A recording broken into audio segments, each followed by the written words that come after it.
Okay, so Nikul, we just passed week 181 on the RNT journey since February 2019. So first off, congratulations. Thank you. When, what week do I get the park bench? Tell me more about if we recycle, not recycle, rewind the clock back a couple of years. Tell me what were the series of moments that led to your trigger moment before starting the RNT journey? Yeah, I think the main thing was having had gone to the gym for the previous 10 years and never getting the results. So always buying that men's fitness magazines, men's health, looking at the cover model, their photo, and thinking, hey, I'm doing all the exercises that they're doing. What's missing? Mm, Not knowing that obviously the biggest thing, 85% of it, is to do with nutrition. Thinking, yeah, I'm doing the exercising, but hey, there's a big chunk missing. And I realized there's a big gap. And I think I was waiting for the right time. And I was triggered and I was inspired by one of my friends, Kunaal from Nairobi, who ah, showed me yes. his results. He dropped 20 kilos, I think, in 20 weeks or something amazing like that. And that's when he shared the link to RNT. And it's at that point I was based out in East Africa for work, and it wasn't the right time for me then. But as soon as I got back into London, then I knew, hey, now's the right time. And I'd been reading the case studies for a while, so I knew that, hey, this is the right place. What about it made you feel like you were at the right place? For me, it was seeing other case studies of people who were skinny fat. So again, never had no six pack, but no dense muscle. And I realized, hey, I can relate to this. So I saw their before and afters, and I thought, yeah, that's what I want. And I read the case studies and realized, you know what? The biggest misconception about having the right body weight, going below 60 kg, that was the biggest fear, thinking, no, no, no, I can't do that. But I realized that, hey, this is a mindset which I Mm. need to banish. Yeah, absolutely. So if we think back to all the things you were doing before, you mentioned you were doing all the men's health workouts, trying everything under the sun. What were some of the biggest problems you were facing specifically, and how did you feel when you were trying and trying and trying all these different things? The funny thing is, I didn't think there was any problem Okay. with what I was doing. It's because I thought, hey, I'm doing the workouts, I'm doing the compound lifts, and I thought that again, weightlifting was the biggest component. But I realized that after consuming the content that it's all to do with nutrition. And so I realized in hindsight that the biggest problem was not meal prepping, not counting calories, macronutrients, micronutrients, all of that good stuff. So it all came back down to nutrition. Yeah, fair enough. And with your nutrition, what was your like typical days eating? Well, they went through phases. Sometimes it was carb cycling with intermittent fasting and trying all these different combinations Oh of wow, so things. you were trying everything with the diet side as well. Yeah, I was trying, but then again with the Indian diet, living at home at the time, as in trying to put on my fitness pal how many calories are in a broccoli, as in Yeah, yeah, it's game that's a over. difficult one, right? Or how many calories are there in khichdi, things like this. So unless I was in control of my diet, which I wasn't at the time, there was no way of me fully counting my macros. Mm, yeah. So you saw the case studies, you were inspired to make a change. Um, was there a specific sort of moment where you just thought, I've had enough? There was no moment. I think what it was for me, I was waiting for the right time. So Mm, it was a build-up of thinking, hey, I'm happy with my body, but I wasn't wanting to settle for average. yeah, yeah, that makes sense. And then when you got started, how did you find the process? What was like the biggest shock factor, so to speak, when you first started the journey? What was like, oh wow, didn't expect to do this. Or oh wow, I didn't expect it to be this like this. There's just one thing which stands out. So I started off at 66 kg at the beginning of the journey, and I did not know that I was going to go below 60 kg. And that was the biggest mindset shift for me in terms of accepting that I needed to go below in order to re-cleanse the palate, to Yeah. start from a fresh base. So then for the bulk, it's going to be a cleaner and longer bulk. that was one thing which I think at the time my coach, he was easing it into me at the time. Yeah, it's always a shocker, isn't it? It's like guys have these stigmas around like 60, 65, 70, 75, 80. I remember back in the day when I first competed in bodybuilding in 2014, I was 84 kilos starting it, and I thought I'd end up at 80. I had to lose another 10 kilos after that just to get to where I thought I'd be. And Yeah, it's crazy how much body fat we overestimate. We underestimate how much body fat we have and overestimate how much muscle mass we have. And I yeah, think it applies to guys especially. Um, what I think I'd really love to dig into this for this specific podcast is I know you got into good shape back in 2019. But looking at your pictures then, I would say compared to what your pictures are now, you've built an extraordinary amount of muscle mass in that process. It's almost like it's unrecognizable. Like when you dieted at the beginning, it's almost like you dieted down and didn't actually, if I'm completely frank, you didn't have much muscle mass, right? And talk us through that mindset of you've dieted down, you got under 60 kilos, which is already a blocker. Then you realize you didn't have much muscle mass. What was your thought process on thinking, all right, I'm actually going to go and embrace the fluff? Because you really did go and embrace the fluff, right? So um, talk us through that mindset, because that's a really hard one for many, because it's a long term. You probably accepted in your head, like, I've got a couple of years here to really transform my physique. Walk us through that process, because I think that's a really interesting one, especially for the guys and girls who are listening and thinking, I need to build a lot more muscle. I'm not happy with where I ended up at my first checkpoint. that that's key. And what I realized was that from consuming the content, from reading the blogs, listening to the podcast, as in the same messages which were said by you and the team, which were very important to hear from different directions and different ways. And it came back down to, if you want to invest in yourself, it's just like the stock market. You're not going to do a short-term trading, Bitcoin, this, that, the other. It's all about looking for the long term. And for me, that I could understand. And I realized that I wasn't I didn't want to settle for average. I didn't want to do a 3 month program, then another 6 month program, and then go back to the same hamster wheel. As in, I realized that if I wanted to reset myself, my body, I needed to do this for the long run. And there's a slight sort of like, I can't, what's the word, like content, happiness, or there's something knowing that if you're doing something which majority, 99% of the people on this planet would never do, and you're going to do it, there's that sense of satisfaction. That's the word, satisfaction. Knowing that, hey, I might not be the cleverest, smartest person in the room, but hey, you can't just tell me I'm the most disciplined, most consistent, persevere, the most. Those are qualities which no one else can take away from you because you've done that. I love that. I think the stock market analogy is the best one for when it comes to muscle building, because if you want to build muscle, you have to play the long game with investing, and you can't cash out as soon as a little bit of body fat comes on. And that's a very hard thing to accept. When the market gets rocky, it's very easy to start thinking about liquidating your assets, or in this fitness analogy of going on a mini cut, or thinking I need to go back to where I was. How did you override that? Like you mentioned there with regards to the long-term mindset, that's easy. It's probably easier to think. It's definitely easier on retrospect to think that, right? But when you first started gaining some body fat, what was going through your head? Like, am I doing the right thing, or what was going through? How did you know where you were going? Because this was uncharted territory for you. It definitely was.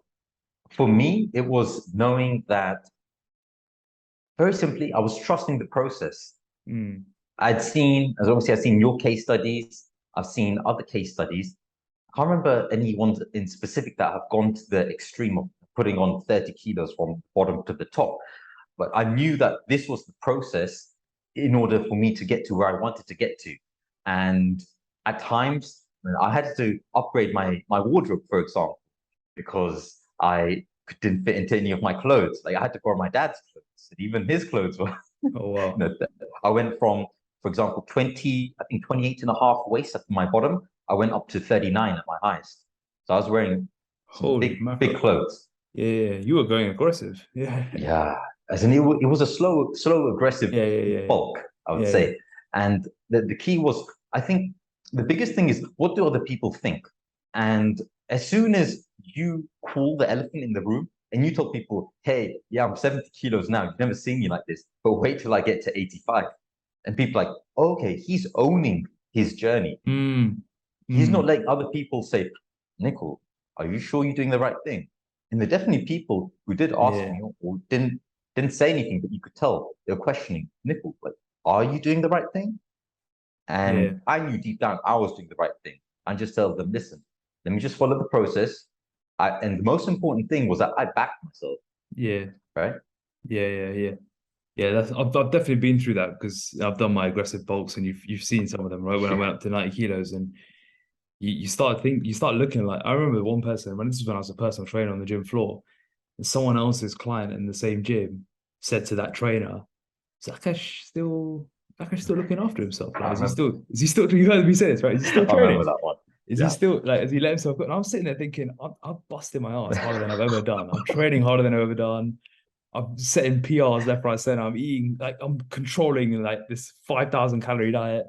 I'm getting told I don't train, but I look at myself and I'm like, I looked at when you look at those sort of quote unquote before pictures, you're like, oh man, like you look like you don't train, right? Like you obviously and that's it's quite a hard pill to swallow. You're there busting your ass, right?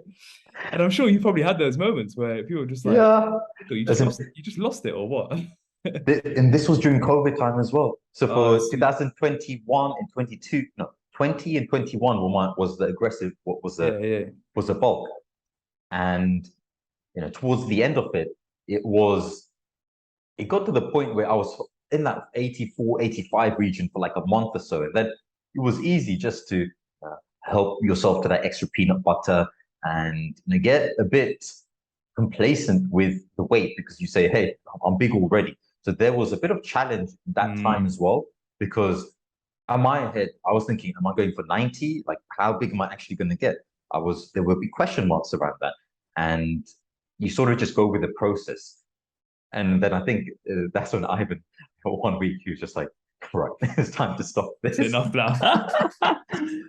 I think, honestly, it's like, it's one of those things, we could have a good laugh about it because I think there's very few people that are actually willing to really embrace the fluff like this. But I genuinely think if you do it at least once in your life and for 2 to 3 years, you go really aggressive, I honestly think you can make more gains in that period than you can ever make. And if you could just get your head around the idea that you're not going to look good for 2 years to then look incredible, it's like, wow, like the potential is just so great. Like I'm never going to go on that 90 kilo bulk again. For me, it's like, I don't want anything to do with that. Yeah. But I know my physique wouldn't be where it is now if I hadn't done I actually did 2 cycles. I hadn't done 2 cycles of going up to 85, 90 kilos because the strength gains you gain are just incredible, but also just your body gets used to carrying so much muscle mass. Yeah. And that's one thing because I'm deadlifting and hip thrusting, barbell hip thrust 110 at the moment. And I'm hovering around 64 kg. My aim is to do 2 times that. But this is something I could only do when I was 85 kilos, and I've sustained that weight, and I've got stronger since then. On certain lifts, my strength has got stronger since I was at my highest. There's been some which have lowered just because, like on the presses, for example, they've lowered just because if I weigh less, it's going to be less weight for me to push around. But the key is maintaining that strength. And I initially thought I was going to lose that 25 kilos or so, literally in 25 weeks, boom, boom, boom. I was going to lose a kilo a week. But then I realized from speaking to Ivan, we're going to go that slower approach because I had no real hard and fast deadline. I didn't have a wedding I was doing or like someone's stag, someone's big holiday. So I thought, hey, we decided, let's just take the slow and steady route. There's no point of going hard and then, skin can be flabby and all this excess and whatnot. Yeah. So if you just, there's a couple of things I think would be interesting for listeners. What were some of the stats from like your start date? So you said 66 kilos. What was your first checkpoint day? Do you have that stat? Yeah, as in, I know the tops and the bottoms because I got the graph on MyFitnessPal. So let me just show somebody earlier today as well, actually. I mean, so people that are watching this on YouTube, you can maybe you want to show them on here. So what we got here, so okay, wow. So if you look on this hand side of read out the numbers as well for those listening. Started off at 66 kg. I went down to 56 and a half. So that's nearly 10 kilos. I went up to 70 kg by the end of that December 19. And then I went down to 61 kg by March 2020. Then March 2020, all the way until October 21, so that's 18 months, I went from 61 to 85. And then so how many was that? 16 months? It was around 18. 18 months. Yeah, 18 months or so. That's the bull run, yeah? That's the one. And then 7 months, and that's 24 kilos. That's the collapse in the market right there. Yeah. And now it's that pure lifestyle. And what's that? What's the bottom? So your top end is 85 and then bottom 85. Second then bottom? I bottomed out to 61 again. Oh wow. So 61. So you're actually 5 kilos heavier than your first bottom down. Yes. And I was the same as my second bottom. Wow, you look completely different. Yeah. I reckon so that's an absolute minimum. That's 5 kilos of muscle. But given how much leaner you were in that sort of the most recent compared to the first, you could be looking at around 7, 8, 9 kilos of muscle there, potentially. Potentially. Which is very, very impressive. Very impressive. So talk us through the training, like the strength indicators. Like how are you, because obviously you can't build muscle without getting stronger. What sort of numbers were you increasing? Like have you got any sort of insights on that? Yeah. So the key ones for me were the compounds. So it was all to do with, I said, deadlift, hip thrust, shoulder, dumbbell shoulder, and dumbbell, what's it, bench press. Yeah. So those are the key ones. And I can't remember the stats, but as in, the key was slowly progressing with them week on week. So I must have started off around, say, the 80s or so, like a couple of years back. But remember, there was a bit of hoo-ha with the gyms being closed and whatnot. Yeah. So I remember just when COVID hit, I managed to order 225s. And so that's what I took. I remember at the beginning of COVID, I couldn't even lift those for bench press at all. I was literally there. I got a video of it where I tried to lift the 25s and they just weren't going up. Literally for like 10 seconds, I was just like in limbo. Oh, wow. And then by the end of COVID, I was bossing those 25s. Wow. Yeah, so, brilliant. Well, I mean, look, you can't build muscle without getting stronger. So you've done the two hard bits, which is eating a lot of food, putting basically PRs on the plate and PRs on the bar, right? Yeah, it was hard. And then accepting the fact that you're not going to look good for 2 years, and you're going to look worse and worse each week as it goes by. But look, your recent photo shoot pictures are incredible. So talk us through like what do you plan next? Like, you now happy with where you're at? Are you going to go again? Is it now maintain? Like what's your thought process?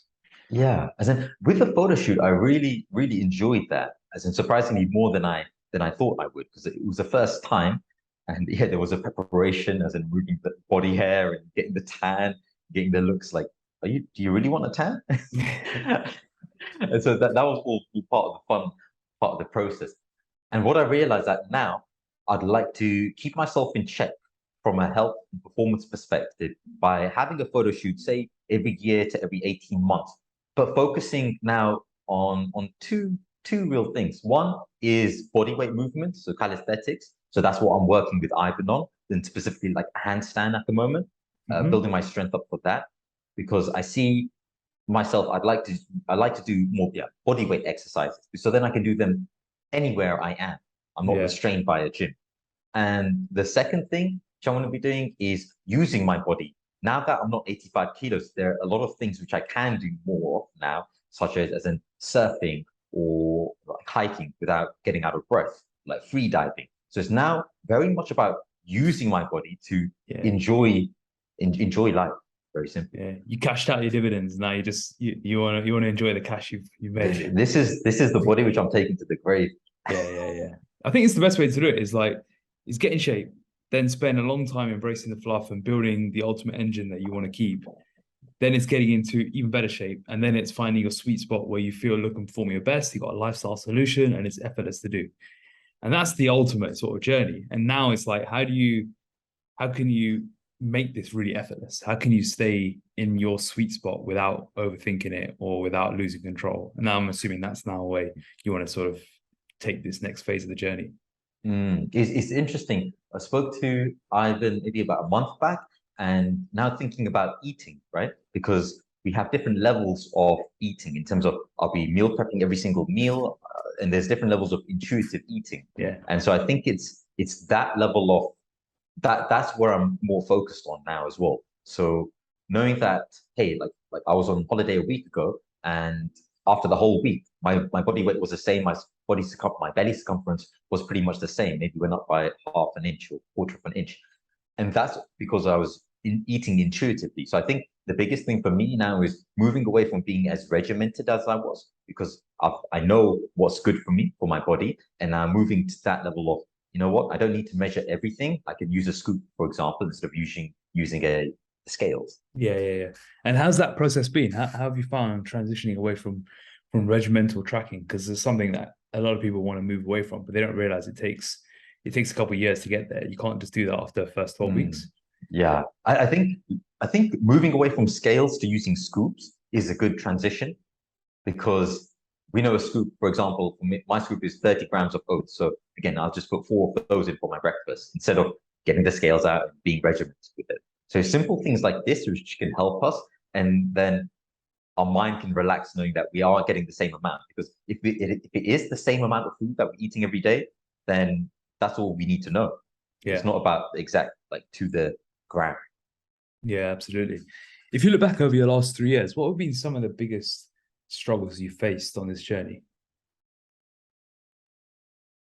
I think mentally, it is social, as in the social acceptance of what I'm doing.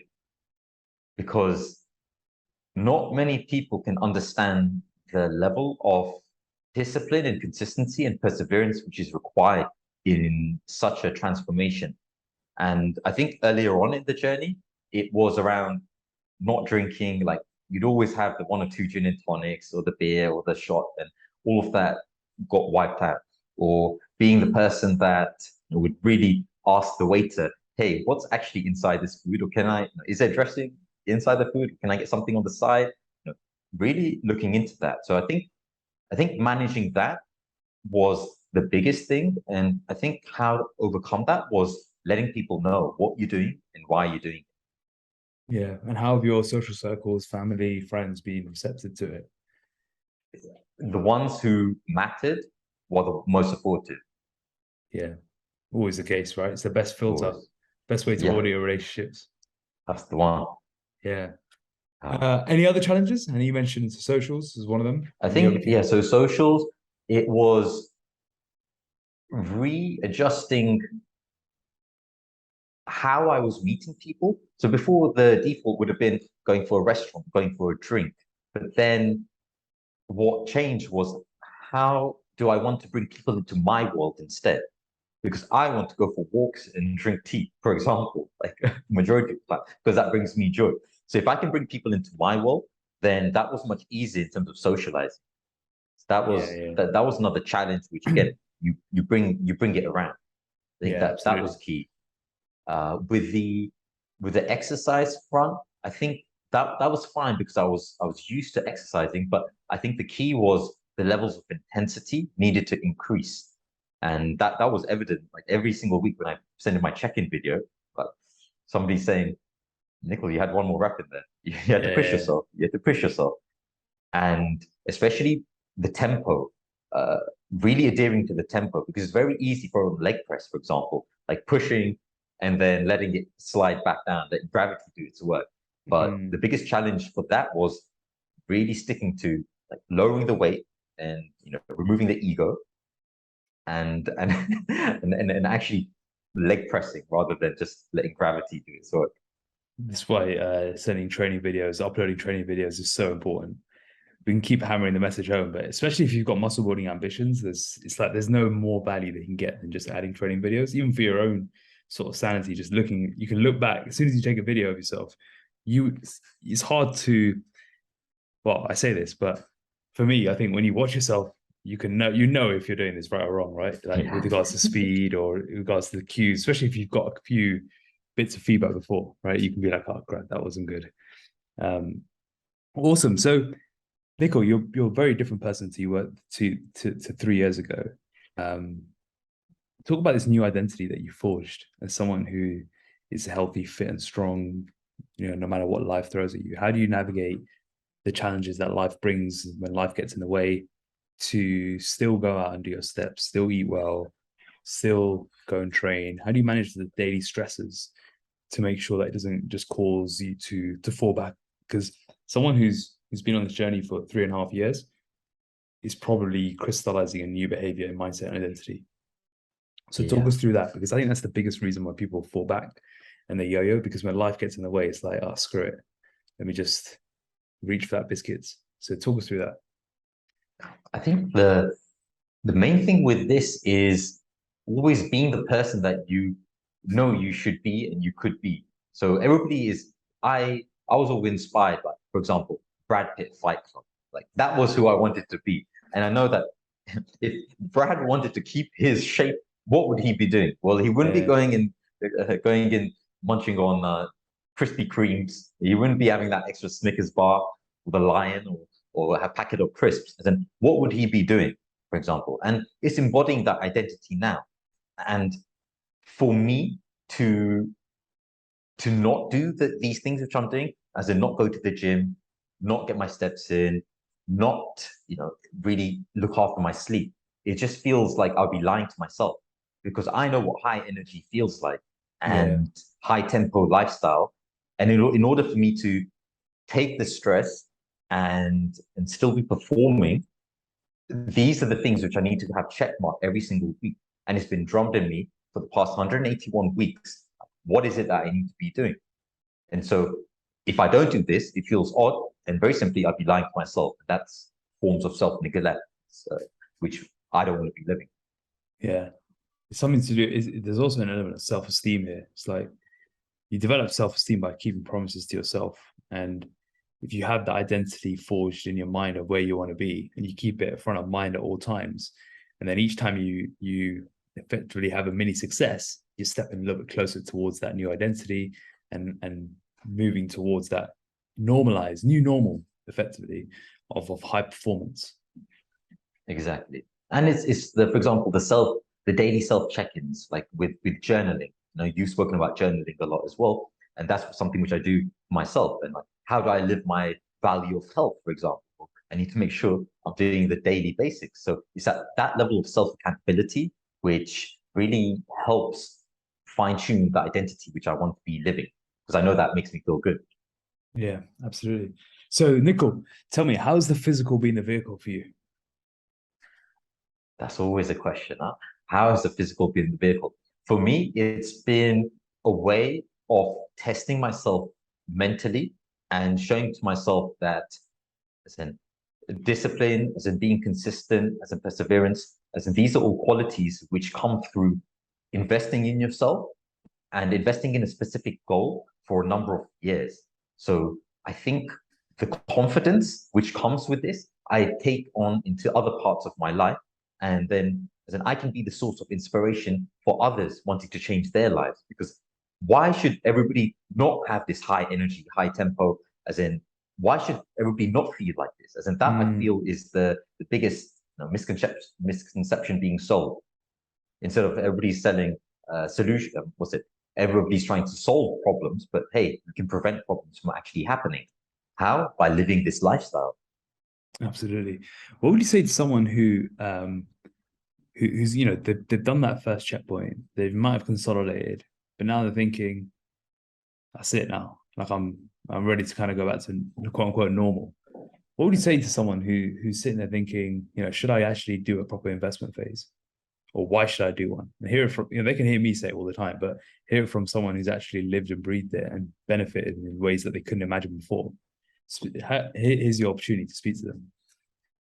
I think the main thing about investing in yourself for 2 to 3 years plus is you'll invest in your self-confidence and knowing that you are doing something which other people will not be doing.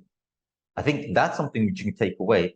And it's about using this, again, as you've mentioned, about using the physical as a vehicle, knowing that you have done something for yourself and you can take the same qualities to your business, to relationships, to whatever else is other hobbies of yours. I think that's the biggest thing because ultimately you can back yourself. So if you haven't done some certain things, for example, as if you haven't done that TED talk, haven't started that company, haven't grown that company, it's because it's a lack of doing certain actions consistently over time. So if you want to prove yourself, you can do those things. Well, there's no better way than starting on yourself first, because you can only control your own variables. I love it. What almost kept you from joining? If you look back, think back 3.5 years ago. What kept me back? I think it was the weight aspect, as in having to drop so low.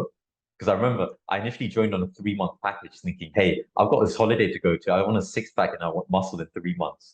That's literally how I came in.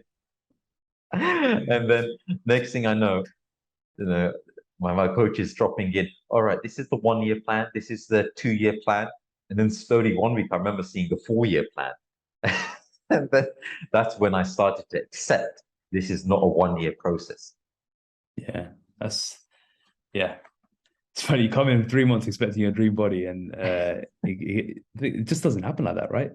It just doesn't happen. And that's why we moved away from 3 months, because you just can't. You can drop some body fat for sure, but to do everything, to transform your body and transform your life, it's not possible.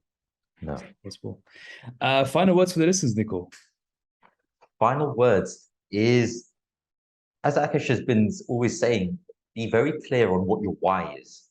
Because unless you know what your motivation factor is, whether be it your kids, be it a health scare as moving away from something, being inspiring friends, there always has to be a reason why we are doing certain things. And that is what is really going to drive yourself to investing in yourself for 1 year, 2 year, 3 year, 4 years plus, and then eventually making this an identity mindset shift.